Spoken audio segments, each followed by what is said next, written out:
அவர்கள் என்பதை பற்றிய ஒரு காரியத்தை நாம் பார்த்தோம். அது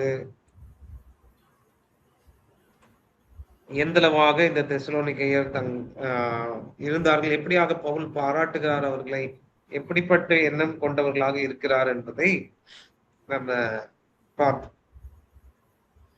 இப்போ 2வது அதிகாரத்தை நம்ம பார்க்கும்போது, முதல் அதிகாரத்திலே உங்களுடைய விசுவாசத்தின் கிரியை, அன்பின் பிரயாசம் மற்றும் நம்பிக்கை அவைகளை பற்றி பவுல் பேசி எப்படியாக இந்த திருச்சபையார் நல்ல ஒரு மாதிரிகளா இருக்கிறார்கள் என்பதை பற்றி 1வது அதிகாரத்தை பேசிக் கொண்டு வருகிறார். இப்போ நம்ம சாப்டர் 2க்கு இன்னைக்கு நம்ம போறோம் அப்படின்னா, 2வது அதிகாரத்திலே பவுல் தன்னுடைய ஊழியத்தை பற்றி, பவுலினுடைய ஊழியத்தின் மார்க்ஸ், அதனுடைய அடிச்சுவடுகள் எப்படிப்பட்டது என்பதை பற்றி அவர் அங்கே பேசிக் கொண்டிருக்கிறார். நான் இப்படிப்பட்டவராக உங்கள் மத்தியிலே நாங்கள் ஊழியம் செய்தோம் என்று சொல்லி அவர்களிடத்திலே இந்த பவுல் பேசிக் கொண்டிருக்கின்றார். சோ அது பேசும்போது ஏதோ தன்னுடைய ஊழியத்தின் மேல இருந்த ஒரு இன்செக்யூரிட்டி, ஐயோ என்னுடைய ஊழியத்தை நான் தான்ப்பா எல்லாத்துக்கு முன்னாடி கொண்டு போய் நிறுத்தி காமிக்கணும், அப்பதான் அவங்க நம்புவாங்க அப்படிங்கிற ஒரு இன்செக்யூரிட்டியில அவர் பேசாம, ஒரு சில பவுலினுடைய எதிரிகள் இந்த தெசலோனிக்க பட்டணத்தில் மாத்திரமல்ல, இந்த திருச்சபையிலும் பவுலை பற்றிய அவதூறுகளை பரப்புகிறார்கள். அந்த அவதூறுகளுக்கு ஒரு சாட்சியாக தன்னுடைய ஊழியத்தையே பவுல் தெரிவிக்கிறதை நம்மால் பார்க்க முடிகிறது இந்த 2வது அதிகாரத்திலே. இந்த 2வது அதிகாரத்தை நாம் எப்படியாக பிரிக்கிறோம் என்று சொன்னால், முதல் 2 வசனமாக நாம் பிரிக்கிறோம். முதல் 2 வசனங்கள் பவுல் தன்னுடைய ஊழியத்தினுடைய உண்மை தன்மையை விளக்கி காண்பிக்கிறார். பின்பு 3வது வசனத்திலிருந்து 5வது வசனம் வரை பவுலினுடைய செய்தியினுடைய உண்மை தன்மையை விளக்கி காண்பிக்கிறார். பவுல் தெசலோனிக்க பட்டணத்திற்கு என்ன பேசினாரோ அந்த செய்தியின் உண்மை தன்மையை பவுல் விவரித்து காண்பிக்கின்றார். 3வது, பவுல் இந்த தெசலோனிக்கேயருக்கு முன்பதாக எப்படிப்பட்ட மனோபாவம் உடையவராக நடந்து கொண்டார் என்பதை பற்றி 6-7 வசனங்கள் நமக்கு தெரிவிக்கிறது. பின்பு 8-9 வசனங்கள் எப்படி பவுல் தன்னைத்தானே தாங்கிக் கொண்டார், தன்னைத்தானே அவர்களுக்கு பாரமா இல்லாமல் தன்னுடைய காரியங்களை தானே செல்ஃப் சப்போர்ட்டடாக எப்படி அவர்கள் மத்தியிலே வாழ்ந்தார் என்பதை பற்றியும் பேசுகிறார். பின்பு 10-12 வசனங்கள் பவுலினுடைய மனோபாவமும் பவுலினுடைய செய்தியும் தேவனுக்கு முன்பதாகவும் மனிதருக்கு முன்பதாகவும் பவுல் எப்படிப்பட்டவராய் இருந்தார் என்பதை விளக்கி காண்பிக்கிறதா இருக்கிறது என்பதை பற்றி நாம் பார்க்கின்றோம். எப்படி சொல்றார் அப்படின்னா, நான் மனுஷருக்கு முன்பதாகவும் தேவனுக்கு முன்பதாகவும் உங்கள் மத்தியிலே நான் நடந்து கொண்டதின் நிமித்தம், உங்கள் மத்தியிலே நான் நடந்து கொண்டது விதம் மற்றும் உங்கள் மத்தியிலே நான் பேசிய அந்த சுவிசேஷ வார்த்தைகள் தேவனுக்கு முன்பதாகவும் மனிதனுக்கு முன்பதாகவும் நான் உண்மையுள்ளவனாய் இருக்கிறேன் என்பதை தெரிவிக்கிறதா இருக்கிறது என்பதாக பவுல் பேசுகிறார். 10-12 வசனங்கள். பின்பு 13வது வசனத்திலே வாசிக்கும் போது மறுபடியும் தெசலோனிக்கேயர் பக்கம் என்ன சொல்லுகிறார் என்று சொன்னால், தெசலோனிக்கேயரே, நீங்கள் என்னிடத்திலிருந்து சுவிசேஷத்தை ஏற்றுக்கொண்ட போது அதை மனுஷருடைய வார்த்தைகளாக ஏற்றுக்கொள்ளாமல் நீங்கள் தேவனுடைய வார்த்தைகளாகவே ஏற்றுக்கொண்டீர்கள் என்று சொல்லி அவர்களுக்கு நன்றி செலுத்துகிறார். அது மாத்திரமல்ல,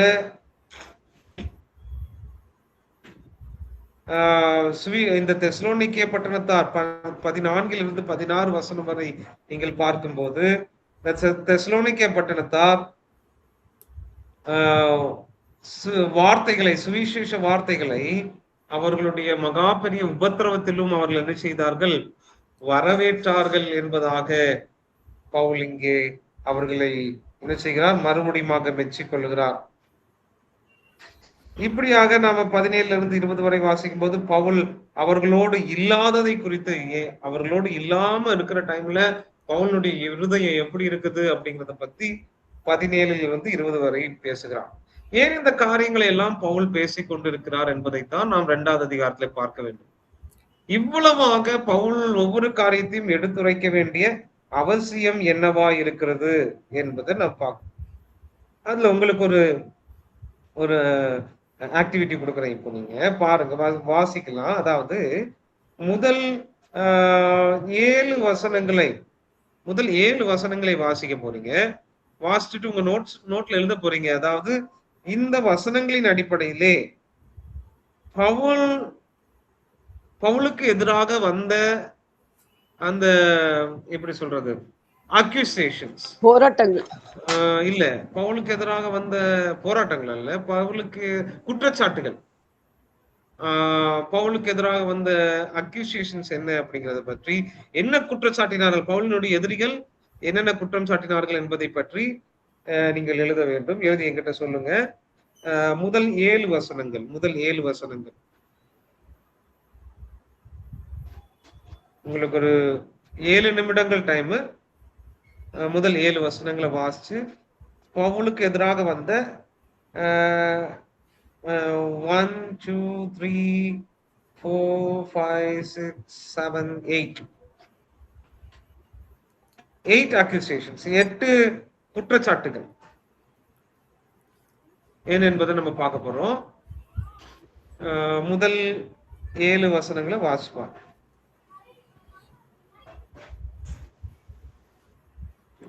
எல்லாருமே இதுல பார்ட்டிசிபேட் பண்ணணும். எல்லாரையும் நான் கேட்பேன். யாரும் வண்டியில டிராவல் பண்ணக்கூடாது. அதனால ஒவ்வொருத்தராக நாங்க நோட் இல்லை என்று சொல்லக்கூடாது. ஒவ்வொருவரும் நீங்கள் எடுத்து காரியத்தை என்ன செய்ய வேண்டும், நீங்கள் இதுல பார்ட்டிசிபேட் பண்ணணும். சார் தமிழ்ல வந்து 7வது வசனம் முடிவு இல்ல, கண்டினியூட்டா 8வது வசனம் இருக்கு சார். 7வது வசனம் என்ன சொல்லுது? பட்சமாய் நடந்து கொண்டோம், பால் கொடுக்கிற தாயால் தன் பிள்ளைகளை காப்பாற்றுவது போல. அது வரைக்கும் தான். ஆமா, காப்பாற்றுகிறது போல. அதுக்கப்புறம் அது 8வது வசனம் வாசிச்சாலும் பரவாயில்ல, இல்லைனாலும் பரவாயில்ல, அதுலயே இருக்குது. நாங்கள் உங்கள் மேல் வாஞ்சையா இருந்து தேவனுடைய சுவிசேஷத்தை உங்களுக்கு கொடுத்ததும் அல்லாமல். அது 7 வரைக்குமே போதும் உங்களுக்கு. என்ன அக்யூசேஷன்ஸ், என்ன குற்றச்சாட்டுகள் இதன் அடிப்படையில பவுலுக்கு எதிராக இருந்ததாக நீங்கள் நினைக்கிறீர்கள்?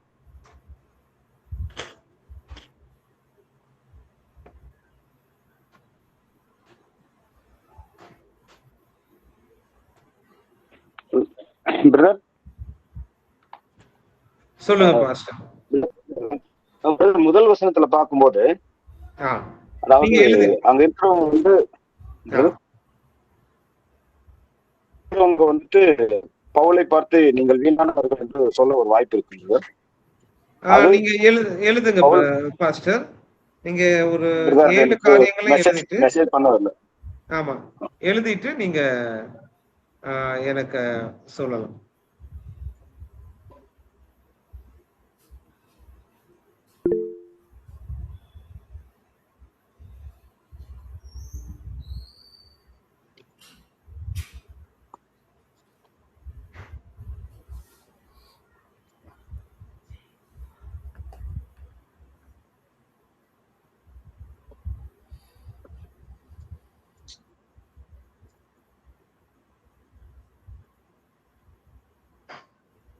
விலமா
இன்னும் நீங்க 2வது வசனத்துல இருந்து எடுக்கலாம். 2வது வசனத்துல இருந்து நீங்க முதல் வசனத்துல இருந்து பாருங்க.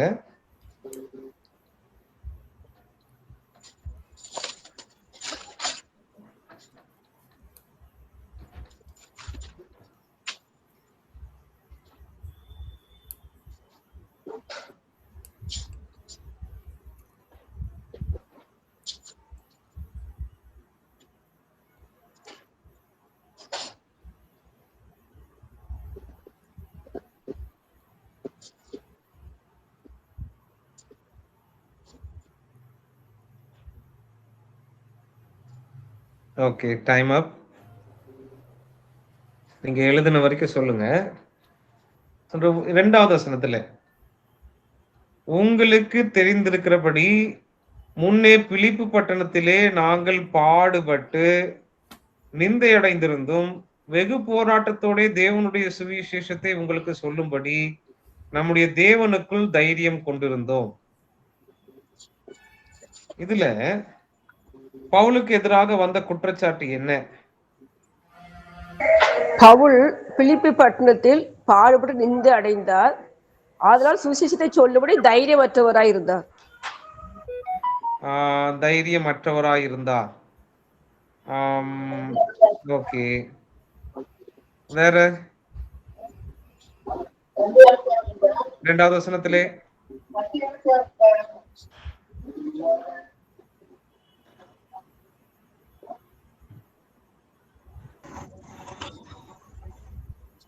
அவங்க சுவிசேஷம் அறிவிப்பதுல அவங்களுக்கு எந்த சிரமமும் இல்லை.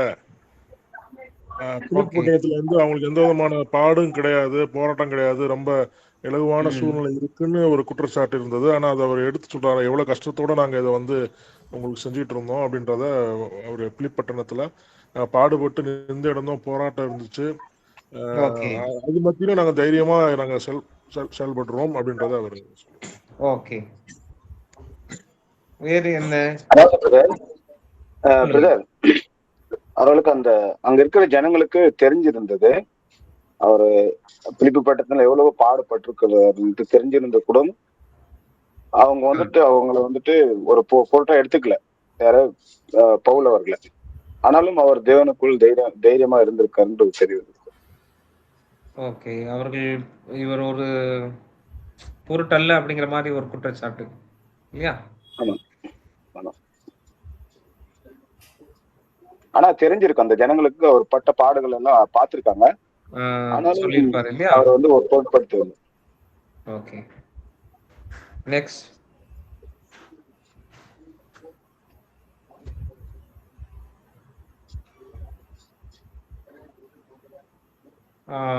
பாஸ்டர் ஆனந்தராஜ் அவர்கள்,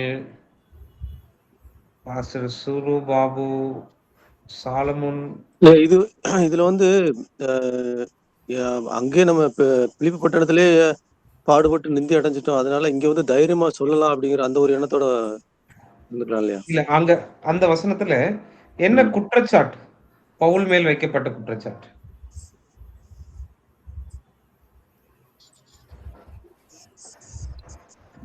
அவங்க பாடுபட்டு நிந்தை அடைந்தனால சுவிசேஷத்தை சொல்லல அப்படிங்கிறது சொல்றாங்க. ஓகே, இருக்கலாம். சரி, பாஸ்டர் ஆனந்தராஜ் அவர்கள். அதான் அப்படிதான் அந்த ஐயா சொன்ன மாதிரி தான், அந்த தேவனுடைய சுவிசேஷத்தை இவங்க எப்படி அவங்க சுயமா அறிவிக்கிறாங்களா இல்ல தேவனுக்குள்ள அறிவிக்கிறாங்களான்னு அந்த கேள்வி வந்திருக்கும். அதனால நாங்கள் தேவனுக்குள்ள தைரியமா சொல்றோம் அப்படிங்கிற அந்த ஒரு மாதிரி.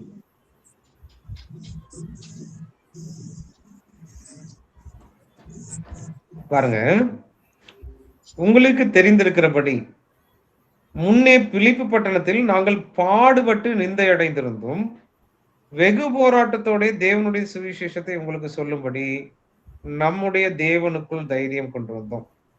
இங்க முதல்ல நம்ம இங்க என்ன குற்றச்சாட்டு முதலாக இங்க வைக்கப்படுகிறது என்று சொன்னால், Paul as a police record, Paul உங்களிடத்துல நிந்தையை பற்றித்தான் பேசிக் கொண்டிருக்கின்றான். அவன் உங்கள் மத்தியிலே வந்தபோது, ஆனால் பிலிப்பு பட்டணத்திலே அவன் கைது செய்யப்பட்டான். என்பதுதான் இப்ப குற்றச்சாட்டு. பிலிப்பி பட்டணத்துல ஏற்கனவே அவருக்கு போலீஸ் ரெக்கார்டு இருக்குது. அப்படிப்பட்ட குற்றவாளி உங்களிடத்தில் வந்து எதையோ ஒன்றை பேசிவிட்டு, இது வரைக்கும் எக்ஸ்கியூஸ் மீ பாஸ்டர் ஸ்ரீனிவாசன் அவர்கள், நீங்க மியூட் பண்ணிக்கோங்க. Brother Srinivasan. Okay okay sir. Okay. பவுலுக்கு ஏற்கனவே பிலிப்பி பட்டணத்திலே போலீஸ் ரெக்கார்டு இருக்கப்பா. அவர் வந்து உங்கள் மத்தியில எதையோ ஒன்று 3 வாரம் சொல்லிவிட்டு கடந்து சென்று விட்டான். அவனை நம்பாதிருங்கள், அவன் ஒரு குற்றவாளி. ஆனா பவுல் அதை எப்படி மாற்றுகிறார் இங்கே பாருங்கள். நாங்கள் பாடுபட்டு நிந்தை அடைந்தோம் அங்கே. பாடுகள் என்று இந்த இடத்துல பார்க்கும்போது பாடுபட்டு நிந்தை அடைந்திருந்தோம் என்று சொல்லும்போது இயேசு கிறிஸ்து நமக்காக பாடுபட்டு நிந்தடைந்தார் என்று வார்த்தை போடப்பட்டிருக்கிறது பாருங்க. அதே கிரேக்க வார்த்தை தான் இங்கும் போடப்பட்டிருக்கிறது. இங்கும் அதே வார்த்தைகள் தான் உபயோகப்படுத்தப்பட்டிருக்கிறது. அதனால என்ன சொல்ல வராருங்கிறது நம்மளுக்கு தெரியுது. அப்படின்னா செய்யாத அதாவது நன்மை செய்து பாடு அனுபவிக்கும் காரியத்தை தான் நாங்கள் அங்கே பெற்றோமே ஒழிய நாங்கள் குற்றவாளிகளாய் இருந்து பாடு அனுபவிக்கவில்லை என்பதாக இங்கே சொல்லுகிறார்.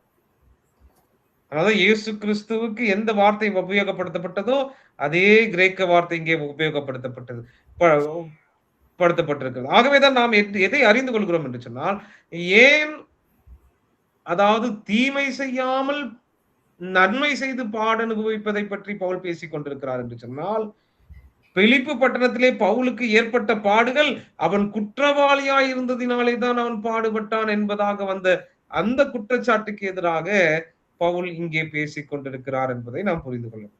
அதை வச்சுதான் நம்ம கண்டுபிடிக்கிறோம், இதுதான் அங்கே பவுல் பேசுகிறார் என்பது. சரி, இப்போ 3வது வசனம்.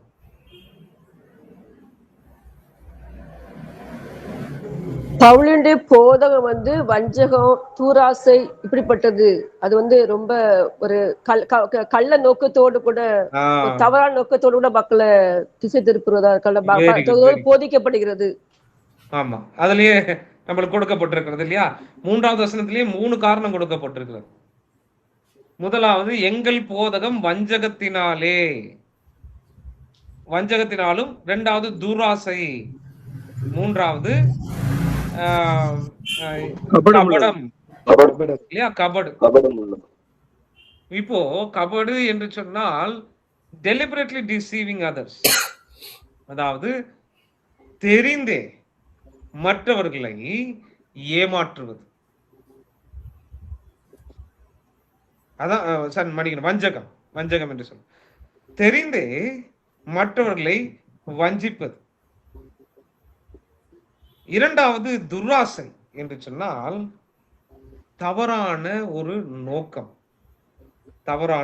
இதை பற்றி என்ன தவறான நோக்கம் என்பதை நாம் பிற்பாடு நாம் கற்றுக்கொள்ள போறோம். இதை முடிச்சுட்டு அப்புறம் பாத்தீங்கன்னா கபடம், எரர், ஏதோ தெரிஞ்சத தவற போதிச்சுட்டு உங்களை வஞ்சித்து அவனுடைய துராசையினால தவறு எல்லாவற்றையும் உங்கள் மத்தியிலே போதித்தான் என்பதாக சொல்லுகிறார். இந்த 3 காரணம். சரி, இப்ப 5வது வசனத்துக்கு வருவோம் பாருங்க. 4வது வசனம், சுவிசேஷத்தை எங்களிடத்தில் ஒப்புவிக்கத்தக்கதாய் தேவன் எங்களை உத்தமர் என்று எண்ணினபடியே நாங்கள் மனுஷருக்கல்ல எங்கள் இருதயங்களை சோதித்தருகிற தேவனுக்கே பிரியமுண்டாக பேசுகிறோம். இப்போ பவுலுக்கு வைக்கப்பட்ட குற்றச்சாட்டு என்னன்னா, பவுல் மனுஷ பிரியன், அவன் கர்த்தரை பிரியப்படுத்துகிறவன் அல்ல, அவன் ஒரு மனிதர்களை பிரியப்படுத்துகிறவன் என்கின்ற குற்றச்சாட்டையும் அங்கே யூதர்களும் கிரேக்கரும் அங்கே பரப்பி கொண்டிருக்கிறார்கள் தெசலோனிக்கேயாவில் எல்லாம். 5வது வசனம் வாசிக்கலாம். தெரிந்திருக்கிறபடி நாங்கள் ஒரு காலம் இச்சகமான வசனங்களை சொல்லவும் இல்லை, பொருளாசை உணர்வாய் மாயம் பண்ணவும் இல்லை, தேவனே சாட்சி. இச்சகம் பண்ணவில்லை, பொருளாசை. அதாவது இங்கே 5வது வசனத்தை நம்ம வாசி பார்க்கும்போது இன்னும் கொஞ்சம் தெளிவுபடுத்துகிறார். என்ன சொன்னால், பொருளாசை. நாங்கள் உங்களிடத்துல வந்த போது இந்த பொருளாசையில் ஏதோ ஒன்றை கிடைக்கும், ஏதோ ஒன்றை கிடைத்து என்னுடைய தேவைகள் சந்திக்கப்படும் என்கின்ற அந்த எண்ணத்தோடு உங்களிடத்திலே நான் வரவில்லை. அப்படின்னா பவுலுக்கு எதிராக வைக்கப்பட்ட குற்றச்சாட்டு என்ன? பவுல் ஒரு பொருளாசையுடையவராக தன் வயிற்று புலப்புக்காக ஊழியம் செய்து திரிகிறவன் என்கின்ற ஒரு குற்றச்சாட்டு அங்கே எழுகிறது. சரி, அடுத்தது 1 தெசலோனிக்கே 2:7 வாசிங்க. உங்களிடத்தில் பட்சமாய் நடந்து கொண்டே பால் கொடுக்கிற தாயானவள் தன் பிள்ளைகளை காப்பாற்றுகிறது போல நாங்கள் உங்கள் மேல் வாஞ்சையா இருந்து தேவனுடைய சுவிசேஷத்தை உங்களுக்கு கொடுத்ததும் அல்லாமல் நீங்கள் எங்களுக்கு பிரியமானவர்களானபடியாலே எங்கள் ஜீவனையும் உங்களுக்கு கொடுக்க மனதா இருந்தோம். ஓகே, இங்க பாருங்க, இங்க என்ன சொல்லப்படுகிறது என்று சொன்னால், நாங்கள் உங்களிடத்திலே வந்து பவுலுக்கு எதிராக வைக்கப்பட்ட குற்றச்சாட்டு என்னன்னா, பவுல் அவன் உங்களை அதாவது ஆளும்படி நினைக்கின்றார், அவன் உங்களை ஆள விரும்புகிறான்.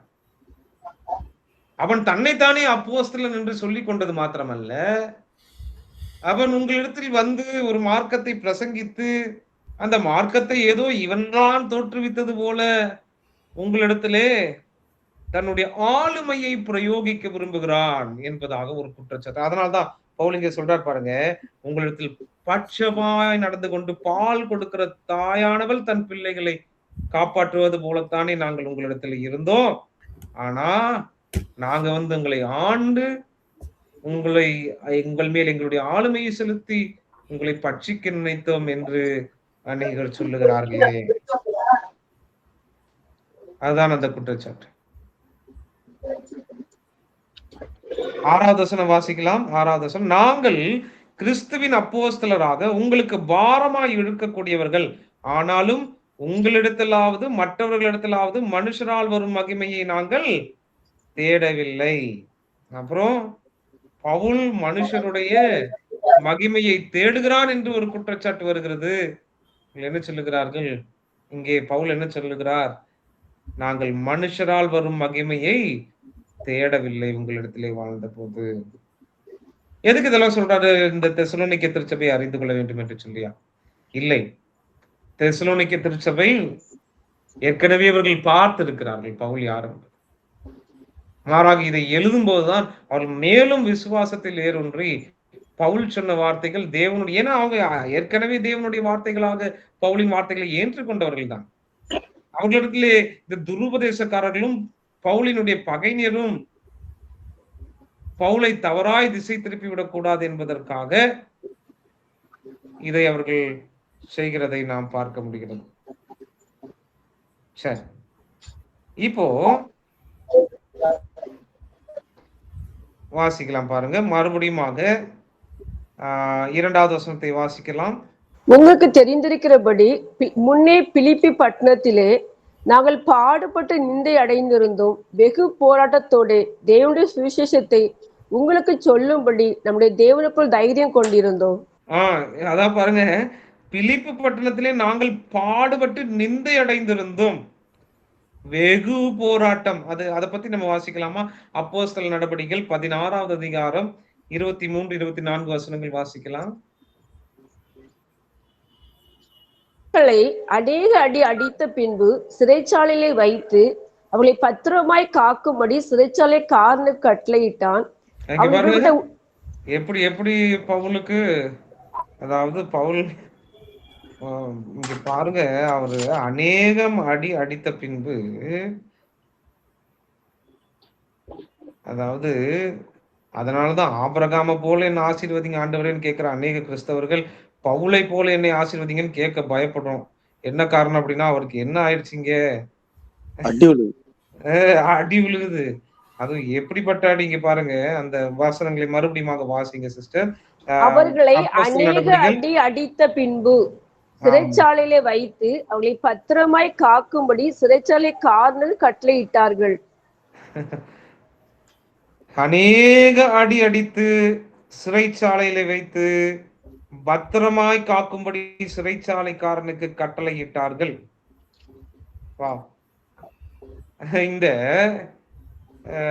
இந்த ரோமர்களால் அடிக்கப்படுகிற அடியானது என்னவென்று சொன்னால், சாதாரணமாய் மறந்து போகக்கூடிய அடி அல்ல. புரியுதுங்களா? ஒரு நகைப்பாக நாம் பார்ப்போம் என்று சொன்னால், ரோமராலே இயேசு கிறிஸ்து ரோமர்களால் அடிக்கப்பட்டார் இல்லையா? யோவான் பரலோகத்துக்கு போய் பார்க்கும்போது கூட அடிக்கப்பட்ட வண்ணமா இருக்கிற தேவ ஆட்டுக்குட்டிங்கிற ஒரு நினைவு அவருக்கு வருது. அப்போ பாருங்க, அந்த அடி எப்படின்னா அவ்வளவு சீக்கிரம் மறக்க முடியாத அடி. பவுலுக்கு அந்த அடி விழுகிறது அநேக தரம், அநேக அடிகள் அடித்த பின்பு இந்த ரோமர்களால் சிறைச்சாலையிலே வைத்து அவர்களை பத்திரமாய் காக்கும்படி சிறைச்சாலைக்காரனுக்கு கட்டளையிட்டார். இதை பத்தி நம்ம பார்க்கும்போது ஜான் கால்வின் என்ன சொல்றாருங்கிறத பார்க்கலாம் பாருங்க. ஆங்கிலத்திலே படித்து உங்களுக்கு அதை தமிழிலே சொல்லுகிறேன், நீங்கள் கேளுங்கள். We know that indignity and persecution weaken and indeed completely break men's mind. ஒருவனை அவமானப்படுத்தி அவனை துன்புறுத்துவது அந்த மனிதனுடைய மனதை என்ன செய்கிறது? அவனுடைய புத்தியையும் மனதையும் முழுவதுமாய் நொறுக்கி போடுகிறதா இருக்கிறது. It was therefore a work of God that although Paul had suffered various misfortunes and indignity, he appeared unaffected. ஆகவே ஒரு மனிதனை அவமானப்படுத்தி அவனை துன்பப்படுத்துவது என்பது அவனை முழுமையாய் நொறுக்கி போடுகிற காரியமாய் இருக்கிறது. ஆனால் பவுல் எவ்வளவான அடிகளும் எவ்வளவான அவமானங்களும் பட்ட போதும் அது எதுவுமே நடக்காத மாதிரியே இருந்தாரே, அது கர்த்தருடைய செயல் என்று சொல்லுகிறார். அது கர்த்தருடைய வேலை என்று சொல்லுகிறார். அப்போ இங்க பாருங்க, இவ்வளவு அடிபட்டு என்ன செய்கிறார்? பின்பு மிகப்பெரிய பட்டணமாகிய தெசலோனிக்கேய திருச்சபையிலும் வந்து கூட அவர் அதை ஒரு பொருட்டென்று எண்ணாமல் அவர் சுவிசேஷத்தை எடுத்து பிரசங்கிக்கிறாரே. இது எப்படியா இருக்கிறது? கிறிஸ்துவுக்கு அடிமையாக்கப்பட்ட ஒருவனால் மாத்திரமே இது சாத்தியம் என்று சொல்லும். சோ இதை நம்ம பார்க்கும்போது we learn something very important from the life of Apostle Paul. எனக்கு ஒரு ஊழியக்காரர் தெரியும்.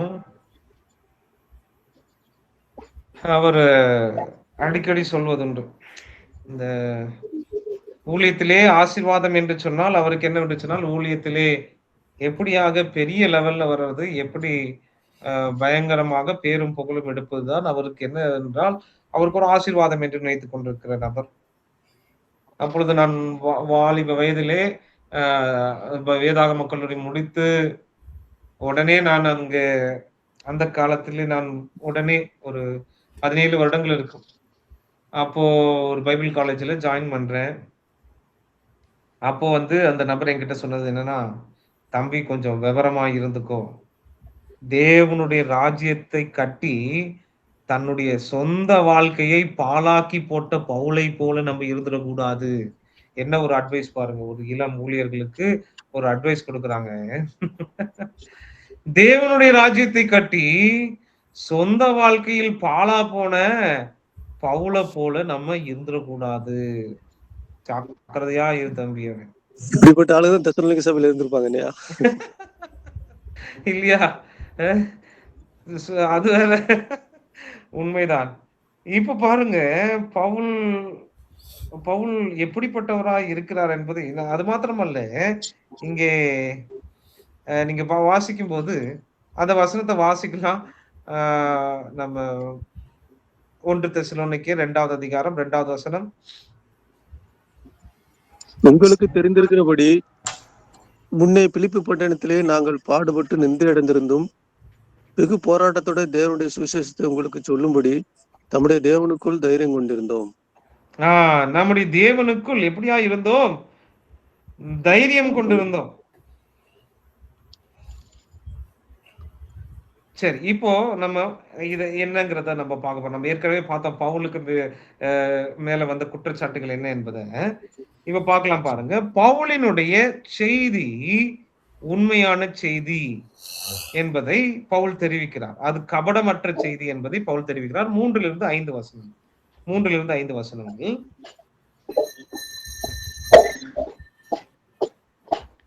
எங்கள் போதகம் வஞ்சகத்தினாலும் தூராசையினாலும் உண்டாகவில்லை, அது கபடமுள்ளதாயும் இருக்கவில்லை. சுவிசேஷத்தை எங்களிடத்தில் ஒப்புவிக்கத்தக்கதாய் தேவன் எங்களை உத்தமன் என்று எண்ணினபடியே நாங்கள் மனுஷருக்கல்ல, எங்கள் இருதயங்களை சோதித்தறிக்கிற தேவனுக்கே பிரியமுண்டாக பேசுகிறோம். உங்களுக்கு தெரிந்திருக்கிறபடி நாங்கள் ஒரு காலும் இச்சகமான வசனங்களை சொல்லவும் இல்லை, பொருளாசையுள்ளவர்களாய் மாயப்படவும் இல்லை. தேவனே சாட்சி. ஓகே, பாருங்க, உங்களுக்கு தெரிந்தபடி நாங்கள் ஒரு காலம் இச்சகமான வசனங்களை சொல்லவில்லை, பொருளாசை உள்ளவர்களாய் மாயம் பண்ணவும் இல்லை. அதெல்லாம் நீங்க கவனிக்கும் போது இந்த தெசலோனிக்கேயா பட்டணம் எப்படிப்பட்டதா இருக்கிறது என்று சொன்னால், இந்த தெசலோனிக்கேயா பட்டணம் அதாவது மேற்கையும் வடக்கையும் மேற்கையும் கிழக்கையும் இணைக்கிற ஒரு இடத்திலே இந்த தெசலோனிக்கேயா பட்டணம் இருக்குது. மேற்கத்திய நாடுகளையும் கிழக்கத்திய நாடுகளையும் இணைக்கும் ஒரு மிக பெரிய அளவிலே பிரசித்தி பெற்றிருந்த ஒரு துறைமுக பட்டணமாகவும், அநேகரால் மிக முக்கியமான இடமாக வணிகர்களால், வியாபாரிகளால், போதகர்களால் பார்க்கப்பட்ட ஒரு பட்டணமாக இந்த தெசலோனிக்கேயா பட்டணம் இருக்கிறது. ஆகவே அந்த தெசலோனிக்கேயா பட்டணத்திலே அநேக மிஷனரிமார்கள் இருந்தார்கள். அந்த காலகட்டத்திலே அது கிறிஸ்தவ மிஷனரிமார்கள் மாத்திரமல்ல, அநேக தத்துவ ஞானங்களையும் அநேக விதமான மதங்களையும் பரப்பக்கூடிய மக்கள் அங்கே வந்து குடிகொண்டு வாழ்ந்தார்கள், பரப்பினார்கள், தங்களுடைய மதங்களையும் பரப்பினார்கள்.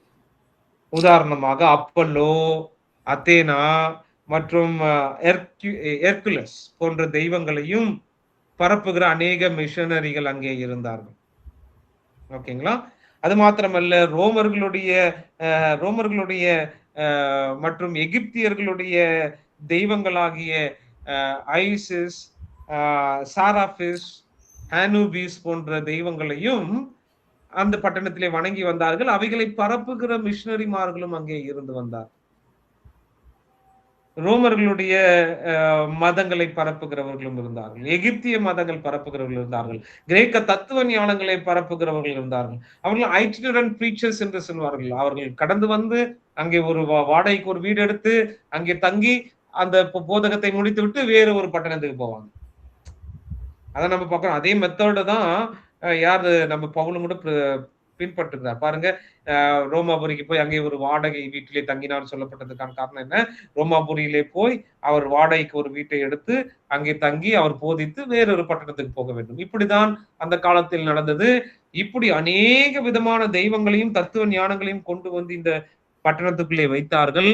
அவர்கள் எல்லாரும் எப்படிப்பட்டவர்களா இருந்தார்கள் என்று சொன்னால், 5வது வசனம் சொல்லுகிறபடி இச்சகமான வசனங்களையும் பொருளாசை உள்ளவர்களாய் மாயம் பண்ணுகிறவர்களாகவும் இருந்தார்கள். அந்த லிஸ்ட்ல அப்போஸ்தலனாகிய பவுலையும் சேர்த்து விட்டான். பவுலும் அப்படிப்பட்டவர் தான் இல்லையா? பவுல் எப்படிப்பட்டவர்? இந்த துராசையுடைய ஒரு மனிதராய் இருக்கின்றார். இன்னொரு காரணம் என்னன்னா, வயிற்று புலப்புக்காக தான் எப்படியாகிலும் வாழ வேண்டும் என்பதற்காக பேசின அநேக துர்போதகர்கள் அந்த பட்டணத்திலே இருந்தார்கள். அந்த லிஸ்ட்ல பவுல போட்டுட்டு பவுல என்ன செய்கிறார்? இவர் இயேசு என்று சொல்வதற்கான காரணம், அவன் ஏதோ ஒன்றை சொல்லிவிட்டு அவன் இங்கே வாழ வேண்டும், உங்களிடத்திலே வந்தபோது உங்களிடத்திலே வாங்கி அவன் நன்மை பயத்திருப்பானே, அவன் சாப்பிட்டிருப்பானே, அவன் வாழ்றதுக்காகத்தான் அவன் உங்களிடத்திலே வந்தான். He is trying to meet his ends. அவன் தன்னுடைய அனுதின வாழ்க்கையை ஓட்டுவதே இந்த செய்தியை வச்சுதான் ஓட்டிட்டு இருக்கிறான். அவன் எல்லாம் நம்பாதீங்க அப்படின்னு வரும்போது பவுல் என்ன சொல்றாரு பாருங்க. அதாவது தேவன் சாட்சியா இருக்கிறார், தேவன் சாட்சியா இருக்கிறார். இதை குறிச்சு ஒரு நீல் மோரிஸ் எனப்படுகிறவர் ஒரு காரியத்தை சொல்றார் பாருங்க. இதை படிக்கும்போது இதை எனக்கு அதாவது ரொம்ப அருமையாக இருந்தது நான் பார்க்கும்போது. பாருங்க,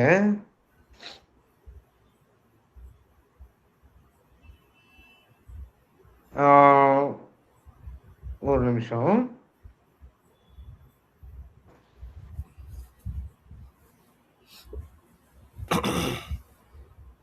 இந்த காரியத்தை நான் படிக்கிறேன், கேளுங்க.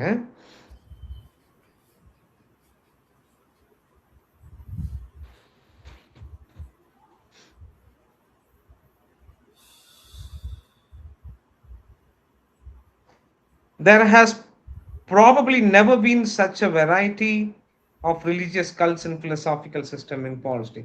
பவுலினுடைய நாட்களில் இருந்தது போல அநேக மதங்களும் அநேக தத்துவ ஞானங்களும் பரவி படர்ந்து வந்த காலம் நாம் பார்க்க முடியாது. பாருங்க, எல்லா விதமான அதாவது பிரமாணங்கள் அநேக விதமான தேசங்களிலிருந்து தத்துவ ஞானிகள், மெஜிஷியன்ஸ், வான சாஸ்திரிகள் மற்றும் பில்லி சூனியங்கள் மற்ற எல்லா காரியங்களையும் செய்து பிழைக்கிறவர்கள் அநேகமாக இந்த பட்டணத்துக்குள் இருந்த காலகட்டம் அந்த காலகட்டம் என்று ஒரு சொல்லுகிறார். அது மாத்திரமல்ல, சுவிசேஷ வேலையை செய்கிறவர்களே கேளுங்கள், உங்களுடைய சுவிசேஷ பணியானது உங்கள் வயிற்று புலப்புக்காகவும் உங்களுடைய வாழ்க்கையை செட்டில் பண்றதுக்காகவும் இல்லை என்று தேவன் உங்களை பற்றி சாட்சி கொடுக்க முடியுமோ? ஆத்துமாக்களும் ஆத்தும தாகமும் மாத்திரமே உங்களை நடத்தி செல்லுகிறது என்று பவுலுக்கு சாட்சி சொன்ன தேவன் உங்களை குறித்து சாட்சி சொல்ல முடியுமோ? அல்லது ஆசாரிய ஒரு ஒரு ஒரு ஒரு துண்டு அப்பத்துக்காக ஆசாரியனாய் மாற வேண்டும் என்று நினைக்கிறவர்களை போல் உங்கள் வாழ்க்கையை ஒரு செட்டில்மெண்ட் பண்ணிக்கொள்வதற்காக நீங்கள் வாழுகிறீர்களோ? இங்க பாருங்க, அப்படிப்பட்டவர்கள் பொருளாசையை தங்களுடைய ஆடையாக தரித்திருக்கிறவர்களா இருக்கிறார்கள். அல்லது இங்க பாருங்க, இது ஒரு வேத வல்லுநர் இப்படியாக எழுதி கொண்டிருக்க, அதுதான் நான் படிச்சுட்டு இருக்கேன். உங்களை ஏதோ ஒருவர் கிறிஸ்துவின் வேலை செய்வதற்கு உங்களை பணம் கொடுத்து உங்களை வைத்திருக்க வேண்டும் என்கின்ற ஒரு வாஞ்சை நிறைந்தவர்களா இருக்கிறீர்களோ? அப்ப துணிக்கைக்காகவும் உங்கள் வாழ்க்கைக்காகவும் உங்களுடைய தேவைகளை சந்திக்கவும் மாத்திரமே நீங்கள் ஊழியத்தில் இருப்பீர்கள் என்று சொன்னால், நீங்கள் கிறிஸ்துவை அறியாதவர்கள் எப்படி அவரை நீங்கள் பிரசங்கிப்பீர்கள் என்று கேள்வி கேட்கிறார். இந்த வசனத்துக்கு அவர் சொல்லு, நீங்கள் கிறிஸ்துவை அறியாதவர்களா இருக்கிறீர்கள், எப்படி நீங்கள் அவரை பிரசங்கிக்க முடியும் என்று ஒரு சவாலாக கேட்கின்றார் இந்த வேத வல்லுநர். இந்த பேசேஜுக்கு 3, 4, 5 பேசேஜ் பார்ப்போம். எங்கள் போதகம் வஞ்சகத்தினாலும் துராசையினாலும் உண்டாகவில்லை, அது கபடம் உள்ளதாயும் இருக்கவில்லை. சுவிசேஷத்தை எங்களிடத்தில் ஒப்புவிக்கத்தக்கதாய் தேவன் எங்களை உத்தமர் என்று நினைபடி நாங்கள் மனுஷருக்கு அல்ல, எங்கள் இருதயங்களை சோதித்தருகிற தேவனுக்கே பிரியம் உண்டாக பேசுகிறோம். உங்களுக்கு தெரிந்திருக்கிறபடி நாங்கள் ஒரு காலம் இச்சகமான வசனங்களை பேசி உங்களை கவர்ந்தெழுத்து பொருளாசையுள்ளவர்களா நாங்க மாயம் பண்ணவில்லை என்று சொல்லுகிறோம். அதே நேரத்தில் பவுலினுடைய சுவிசேஷம் எப்படியாக இருக்கிறது என்று சொன்னால் அட்ராக்டிவாகத்தான் பேசுகிறார். அதாவது பவுலினுடைய சுவிசேஷம் மற்றவர்களை கவர்ந்தெழுக்கத்தக்கதாகத்தான் பேசுகிறார். ஆனால் சுவிசேஷத்தினுடைய சத்தையை ஒருபோதும் அவர் என்ன செய்யவில்லை, அவர் மாற்றி அமைக்கவில்லை. பாருங்க, அந்த அந்த பவுல் பேசுகிற ஒரு அந்த சுவிசேஷத்தை பார்த்து சுவிசேஷத்தை கேட்டு அநேகர் ஞானம் படைத்தவர்களும் பணம் படைத்தவர்களும் அதிகாரிகளும் கூட ஐயோ இதுக்கு மேல பேசாதப்பா சரின்னு சொல்லி ஏத்துக்கிறான். இல்லைன்னா என்ன சொல்றான், இதுக்கு மேல நீ பேசுனீன்னா கொஞ்சம் குறைய என்னையும் நீ மாற்றிடுவ அப்படிங்கிற அளவுக்கு பவுல் அவர் ஆற்றலோடு பேசுகிறார். ஆனா கொரிந்து பட்டணத்துக்கு வரும்போது நான் உங்களிடத்துல வந்த போது அப்படியே சாதுரியம் உள்ளவனாக வரவில்லைன்னு சொல்ல, அது ஒரு கான்டெக்ட், அது எதுக்கு சொல்றாருங்கிறது இருக்குது. ஆனா பவுல் பேசின அநேக பிரசங்கங்கள் அது மிகவும் கான்பிடண்டா தைரியமா மக்களிடத்துல போய் சென்றடையும் தான் பேசுகிறார். ஆனால் அவர் ஒருபோதும் சுவிசேஷத்தினுடைய சத்தையை அவர் என்ன செய்யவில்லை, மாற்றி அமைக்கவில்லை என்பதை நாம் பார்க்கின்றோம். அதனால இங்கு எந்த விதத்திலும் பவுல் மனுஷரை பிரியப்படுத்துகிறவராக வாழவில்லை. அததான் நம்ம பார்க்கிறோம் பாருங்க. 8வது வசனத்திலே நாங்கள் உங்கள் மேல் வாஞ்சையாயிருந்து, இல்லை 6வது வசனத்தை, நாங்கள் கிறிஸ்துவின் அப்போஸ்தலராக உங்களுக்கு பாரமாய் இருக்கக்கூடியவர்கள் ஆனாலும் உங்களிடத்திலாவது மற்றவர்களிடத்திலாவது மனுஷரால் வரும் மகிமையை நாங்கள் தேடவில்லை. மனுஷரால் பெரியவர்களாக பேசப்பட வேண்டும் என்று நாங்கள் ஒருபோதும் எண்ணவில்லை என்று சொல்லுகிறார். இங்க பாருங்க, இந்த வசனத்துல இருந்து நம்ம என்ன கற்றுக்கொள்ளலாம்? உங்களுக்கு நாங்க பாரமாய் இருக்க வேண்டியவர்கள் தான், இருக்க முடியும் எங்கனால. ஆனா நாங்க என்ன செய்யல? பாரமாய் இருக்கவில்லை என்று சொல்லுகிறார். அப்படின்னா என்ன? தன்னுடைய சொந்த கைகளினாலே அவர் என்ன செய்கிறார்? பிரயாசப்படுகிறதை நாம் பார்க்கின்றோம். அவர் தனக்குத்தானே வேலை செய்து அவர் பிரயாசப்படுகிறவராய் இருக்கின்றார் என்பதை நாம் பார்க்கிறோம். இது ஒரு மேண்டேட்டா? ஊழியம் செய்கிறவர்கள் வேலை செய்து சம்பாதித்து பின்பு ஊழியத்தையும் நடத்த வேண்டும் என்பது ஒரு கட்டாயமா என்று சொன்னால் கட்டாயம் அல்ல. ஊழியத்தை செய்கிறவர்கள் ஊழியத்தினாலே அவர்கள் ஆதரிக்கப்பட வேண்டும் என்று பார்க்கிறோம். ஆனா பவுல் இந்த பட்டணத்துக்கு வரும்போது அவர் அங்கே அவரை ஆதரித்து அவரை காப்பாற்றி அவருக்கு காரியங்களை தரக்கூடியவர்கள் யாரும் இல்லாதவர்களாக இருக்கின்றார். அப்படி எந்தெந்த பட்டணத்திலெல்லாம் அவருக்கு நேர்ந்ததோ, அப்படிப்பட்ட ஒரு சூழ்நிலை இருந்தாலும் அந்த பட்டணத்தில் மாத்திரம்தான் அவர் வேலை செய்கிறார். மற்ற இடங்களில் எல்லாம் அவர் சுவிசேஷ வேலை மாத்திரமே செய்கின்றார். ஓகேங்களா? ஆகவே நாம் ஒன்றை புரிந்து கொள்ள வேண்டும். நம்முடைய ஊழியங்களிலே நமக்கு பவுல் கொடுக்கின்ற காரியம், ஒரு சிலர் பவுலை பார்த்துட்டு என்ன சொல்லுவாங்கன்னா, பவுல் செய்தது போலவே நீங்களும் செய்வேன். அது எங்கேயுமே போடப்படவில்லை. அப்படின்னா மற்ற அப்போஸ்தலர்கள் செய்ததெல்லாம் வந்து யூஸ்லெஸ்ஸான்னு பார்த்தா இல்லை. பாருங்க, பவுல் பிரத்யேகமாக அவர் புறஜாதிகள் இடத்திலே போகின்றார். அங்க எங்கெல்லாம் அவருக்கு அவருடைய பணியை ஆதரிக்கக்கூடியவர் இல்லை என்று அவர் கண்டு கொண்டாரோ அங்கெல்லாம் அவர் உழைத்து அவர் காரியங்களை நடப்பிக்கிறார். அதுவும் எதுக்கு அப்படின்னா, ஏதோ செட்டில் பண்ணிக்கொள்வதற்கு, அவர் செட்டில் ஆகுறதுக்கு அல்ல, அவர் பிழைச்சாதான சுவிசேஷம் சொல்ல முடியும் அப்படிங்கிறதுக்காக அவர் அவர் வேலை செய்து ஊழியம் செய்கிறார். அதைத்தான் நாம் இங்கே பார்க்கின்றோம். சரி, இன்னும் ஒரு வசனங்களை வாசிக்கலாம். 8-9 வசனங்களை வாசிக்கலாம். பாருங்க. நாங்கள் உங்கள் மேல் வாஞ்சையா இருந்து தேவனுடைய சுவிசேஷத்தை உங்களுக்கு கொடுத்ததும் அல்லாமல் நீங்கள் எங்களுக்கு பிரியமானபடியினாலே எங்கள் ஜீவனை உங்களுக்கு கொடுக்க மனதா இருந்தோம். சகோதரரே, நாங்கள் பட்ட பிரயாசமும் வருத்தமும் உங்களுக்கு ஞாபகமாய் இருக்கும். உங்களில் ஒருவனுக்கும் பாரமாய் இராதபடிக்கு இரவும் பகலும் நாங்கள் வேலை செய்து தேவனுடைய சுவிசேஷத்தை உங்களுக்கு பிரசங்கித்தோம். என்ன சொல்றாரு பாருங்க. பவுலாகிய நான் உங்களிடத்திலே வந்தபோது என்னுடைய காயங்களை காண்பித்து உங்களிடத்திலே நான் பிழைப்பு நடத்தி இருக்கலாம். அதான் இங்க சொல்றோம். அவர் பிலிப்பு பட்டணத்திலே அதிகமாக அடி வாங்கி விட்டார். மிகவும் துன்பப்பட்ட ஒரு நபர் இப்பொழுது நேராக வந்து 3 வாரங்கள் இந்த தெசலோனிக்கே பட்டணத்திலே பிரசங்கித்திருக்கின்றார். நான் எப்படிப்பட்ட அடிபட்டவன் தெரியுமா? அதிகமாக அடித்து என்னை சிறைச்சாலையில் வைத்தார்கள் என்று சொல்லி ஒரு பரிதாபத்தை சம்பாதித்து அவர்களை வஞ்சித்து என்ன செய்திருக்கலாம்? அவர் வாழ்ந்திருக்க முடியும்.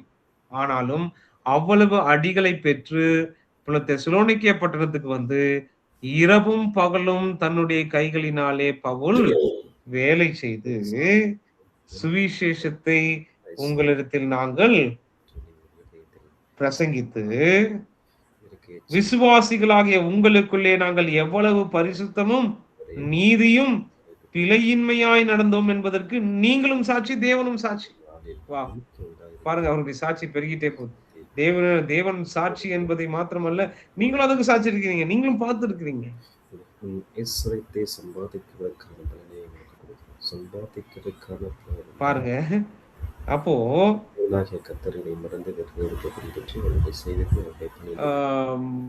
பவுலுடைய ஊழியம் எப்படிப்பட்டது என்பதை இதன் அடிப்படையிலே நாம் பார்க்க முடிகிறது. எந்த விதத்திலும் இன்று நாம் நினைக்கின்ற ஒரு ஒரு ஒரு தவறான இதுதான் ஊழியம் என்ற ஒரு மைண்ட் செட் நமக்கு இருக்கும் பாருங்க. ஆனா பவுலினுடைய ஊழியத்துல அப்படிப்பட்ட எதையுமே நம்மளால பார்க்க முடியும். It's so different. அதுதான் நம்ம பார்க்கணும். இன்னைக்கு நம்ம கற்றுக்கொள்கிறது என்ன சொன்னால், the marks of Paul's ministry, பவுலின் ஊழியத்தினுடைய அடிச்சுவடுகள். இவைகளை ஒரு தராசிலை வைத்து இன்னொரு தராசிலே நம்முடைய ஊழியத்தை பற்றிய நம் ஊழியங்களுக்காக அநேக கஷ்டப்பட்டிருப்போம், அநேக காரியங்களை நடந்திருப்போம், அநேக விஷயங்கள். பட் த பெர்ஸ்பெக்டிவ், ஒரு மனோபாவம் இருக்கிறது பாருங்கள். பவுலுக்கும் நமக்குமான மனோபாவம், அது கிறிஸ்துவுக்கும் நமக்குமான ஒரு மனோபாவத்தை பாருங்க. கிறிஸ்துவுக்கு எப்படி ஒரு மனோபாவம் இருந்தது, அதையே அப்போஸ்தலர்கள் சுமந்திருந்ததை நம்மளால பார்க்க முடியுதா? அதனாலதான் அவங்க எல்லாம் கரெக்டா சொல்ல முடிஞ்சது, நாங்கள் கிறிஸ்துவை பின்பற்றுகிறவர்களா இருந்தோம் என்று சொல்லி.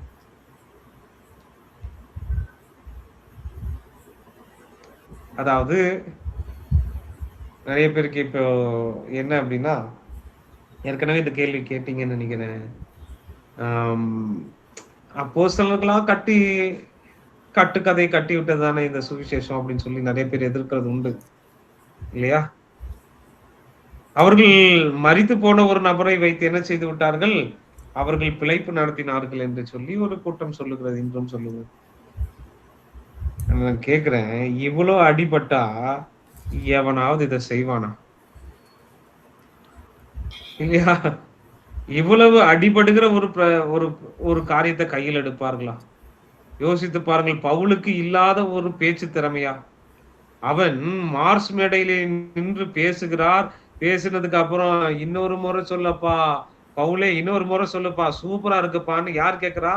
அங்கிருந்த தத்துவ ஞானங்களில் மயங்கி கிடந்த நபர்களே பவுலினுடைய பேச்சை கேட்டு மயங்கி இன்னொரு டைம் சூப்பரா இருக்குது பவுலே அப்படிங்கிற அளவுக்கு இருக்கிறது என்று சொன்னால், அவருடைய மொழி சாதுரியத்தையும் அவருடைய பேச்சு திறமையும் வைத்து அவர் எந்த அளவாக செய்திருக்க முடியும் இல்லையா?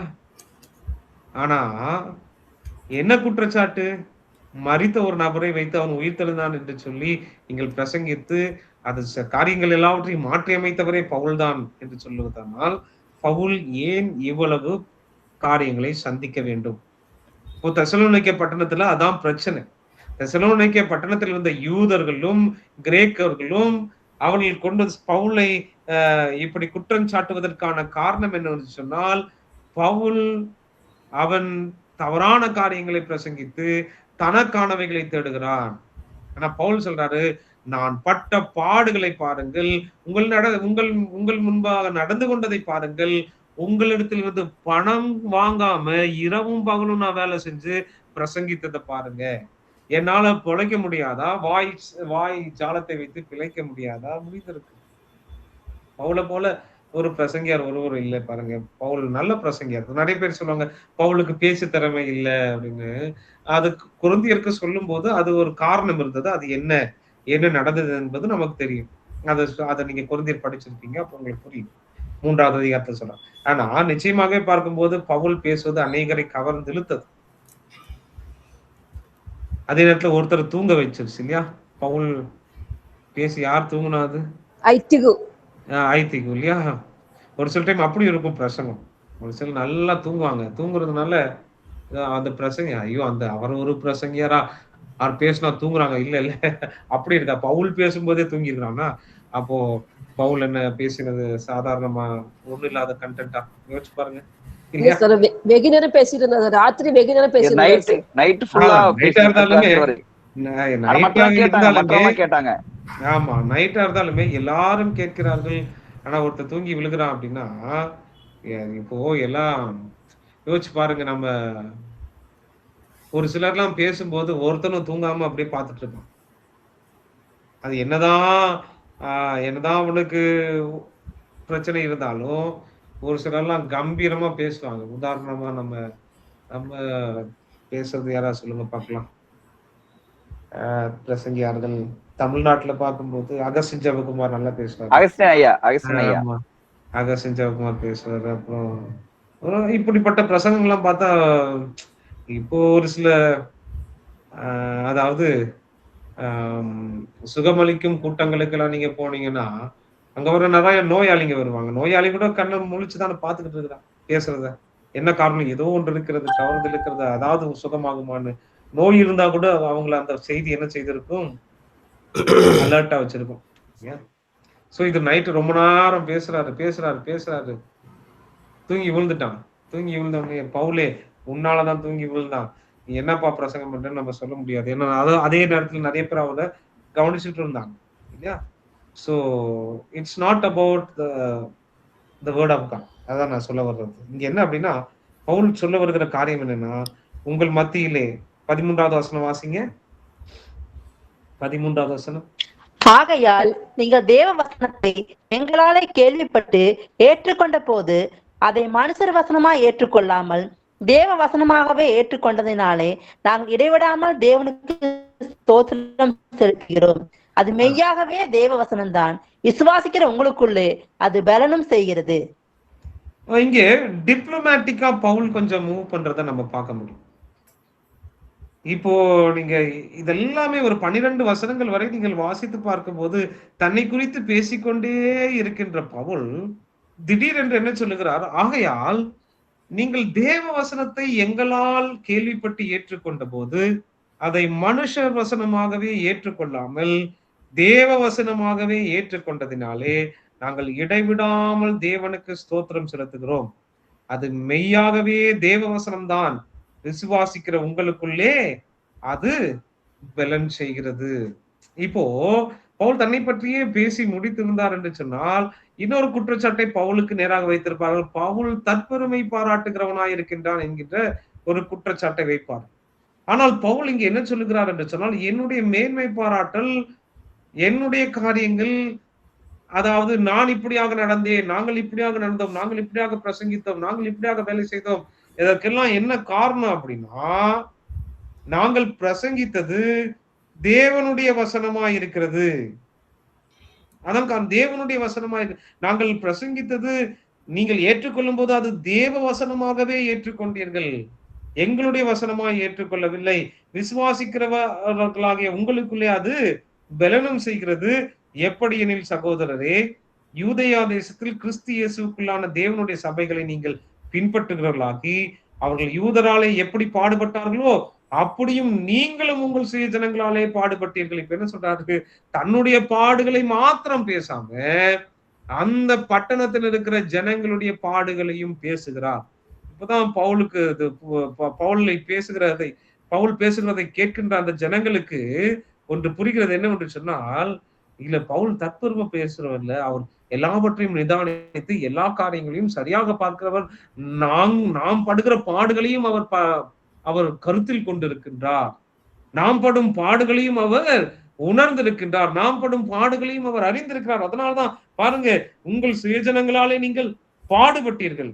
அந்த யூதர்கள் கர்த்தராகிய இயேசுவையும் தங்கள் தீர்க்கதரிசிகளையும் கொலை செய்தவர்களும், எங்களை துன்பப்படுத்தினவர்களும், தேவனுக்கு ஏற்காதவர்களும், மனுஷர் யாவருக்கும் விரோதிகளாயிருந்து புறஜாதியார் ரட்சிக்கப்படுவதற்கு நாங்கள் அவர்களோடு பேசாதபடிக்கு தடை பண்ணுகிறார்கள். இப்போ இங்க பவுலின் ஊழியத்துக்கு தெசலோனிக்கேய பட்டணத்திலே எதிராக இருந்தவர்கள் யார் என்று நினைக்கிறீர்கள்?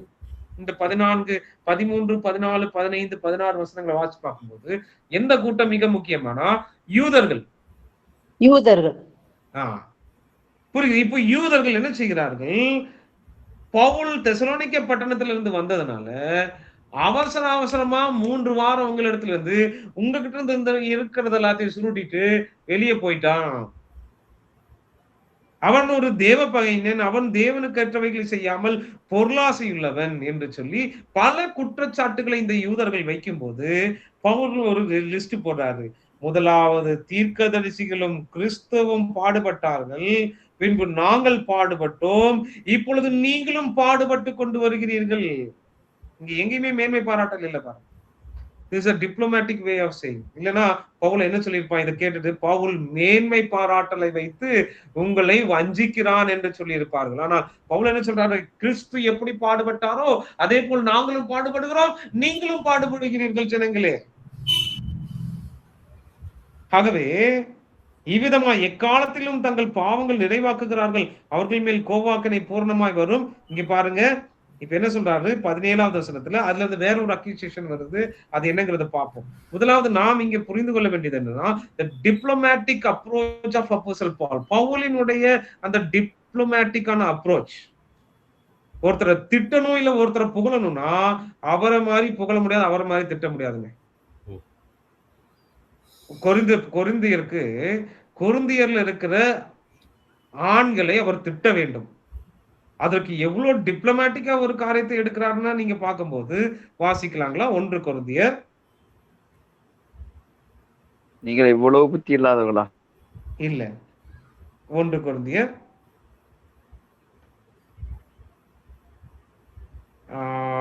எக்ஸ்கியூஸ் மீ,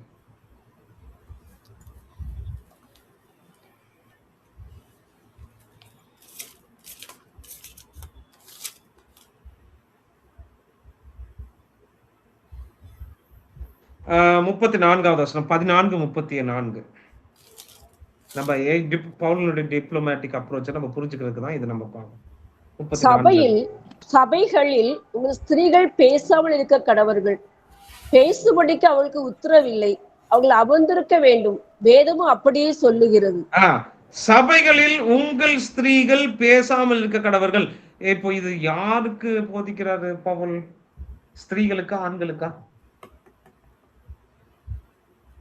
ஆண்களுக்கு சார். ஓகே, உங்கள் ஸ்திரீகள் பேசாமல் இருக்க கடவுள்னு யாருக்கு போடுறாரு? இப்போ எழுதுறது ஆண்களுக்கு போடுறாரு. அப்போ இங்க வந்து டைரக்டா ஸ்திரீகள் இடத்துல பேசல இல்லையா? டைரக்டா ஸ்திரீகள் இடத்துல அவர் பேசல. சபையிலே உங்கள் ஸ்திரீகள் பேசாமல் இருக்க கடவர்கள், பேசும்போது படி அவர்களுக்கு உத்தரவில்லை, அவர்கள் அமர்ந்திருக்க வேண்டும் சொல்லிட்டாரா? இப்போ வேதமும் அப்படியே சொல்லுகிறது. அவர்கள் ஒரு காரியத்தை கற்றுக்கொள்ள விரும்பினால் வீட்டில் தங்கள் புருஷனிடத்திலே விசாரிக்க கடவர்கள். ஸ்திரீகள் சபையிலே பேசுகிறது அயோக்கியமா இருக்குமே. தேவவசனம் உங்களிடத்துல இருந்தா புறப்பட்டது, அது உங்களிடத்தில் மாத்திரமா வந்தது. இப்ப பாருங்க, இதுல ஆண்களை மெச்சிக் கொள்ளுகிறாரா இல்ல பெண்களை மெச்சிக் கொள்ளுகிறாரா?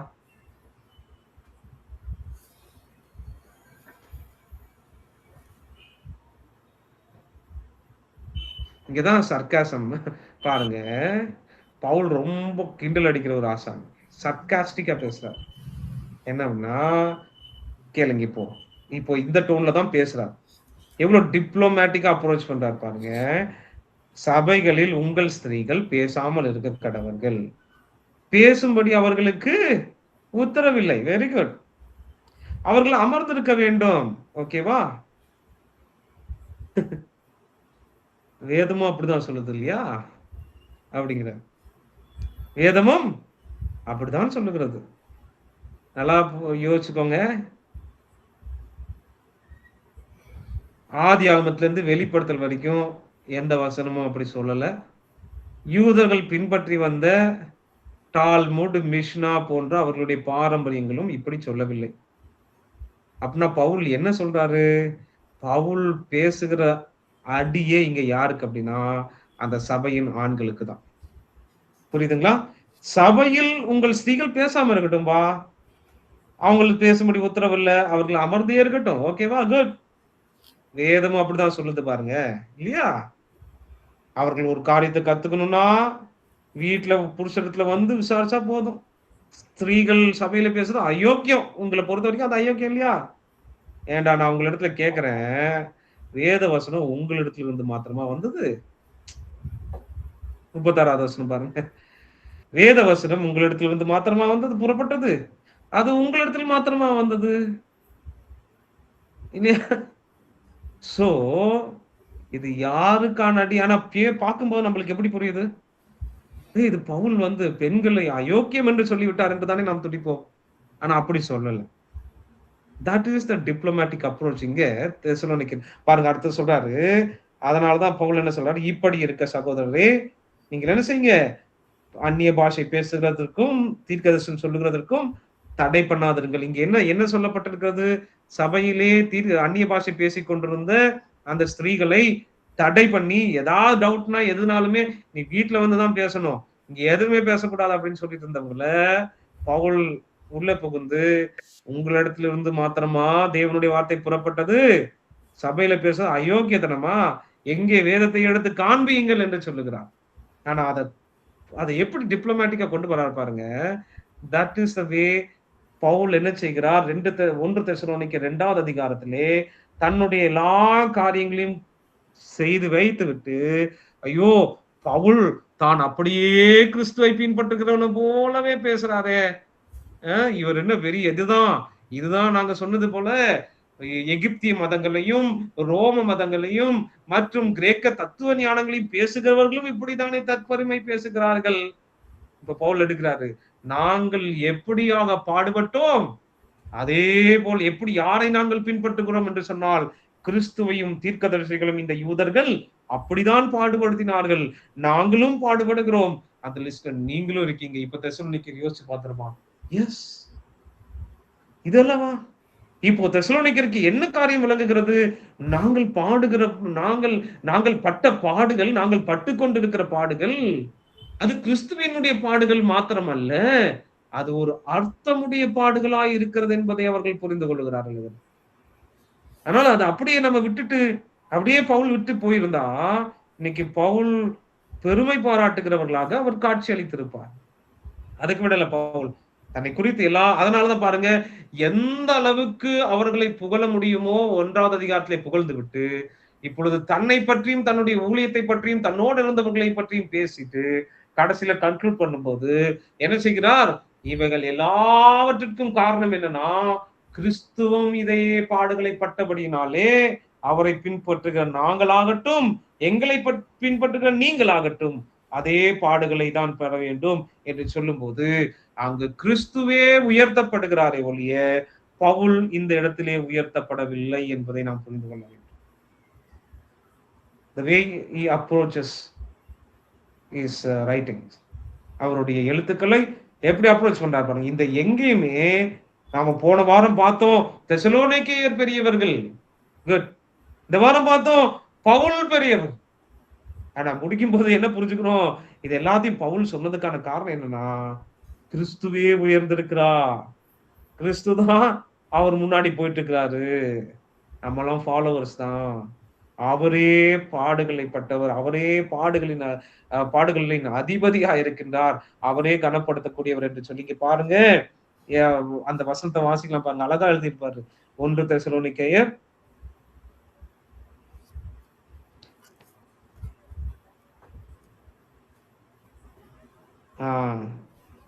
இங்க பாருங்க, அந்த யூதர்கள் கர்த்தராகிய இயேசுவையும் தங்கள் தீர்க்கதரிசியையும் கொலை செய்தவர்களும், எங்களை துன்பப்படுத்தினவர்களும், தேவனுக்கு கேட்காதவர்களும், மனுஷர் யாவருக்கும் விரோதிகளுமாயிருந்து இந்த சுவிசேஷம் உங்களிடத்தில் வராதபடிக்கு அவர்கள் தடுத்து நிறுத்துகிறார்கள் என்று சொல்லுகிறார்.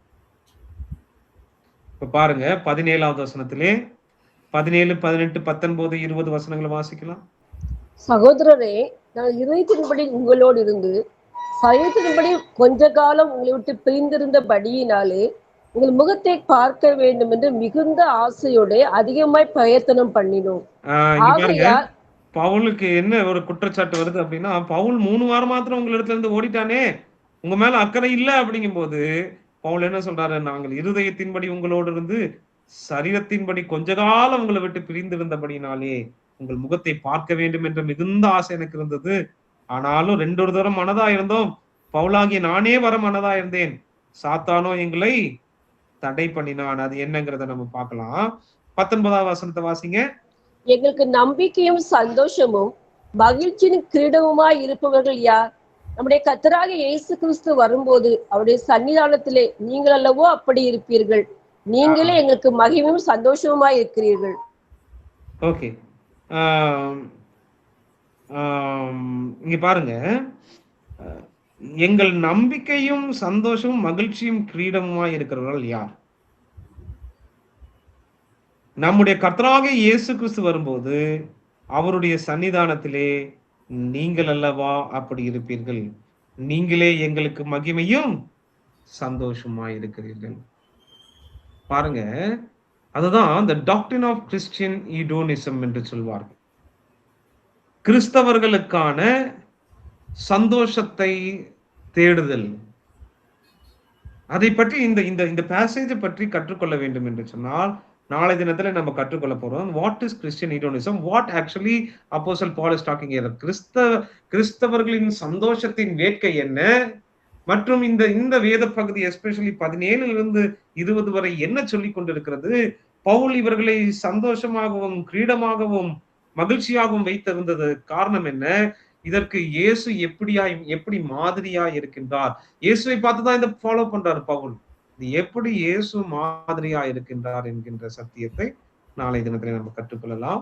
உங்களுடைய பொறுமைக்கு மிக்க நன்றிகள். Thank you so much. Have a good night. Praise the Lord, brother. Thank you. Thank you, sir. Good night. Thank you, Pastor. Thank you, sir. Thank you so much. Thanks. இணைதி யாவருக்கும் நன்றி. நாளை தினத்திலே நம்ம thank you sir. Thank you. Thank you, sir. Okay. Thank you sir.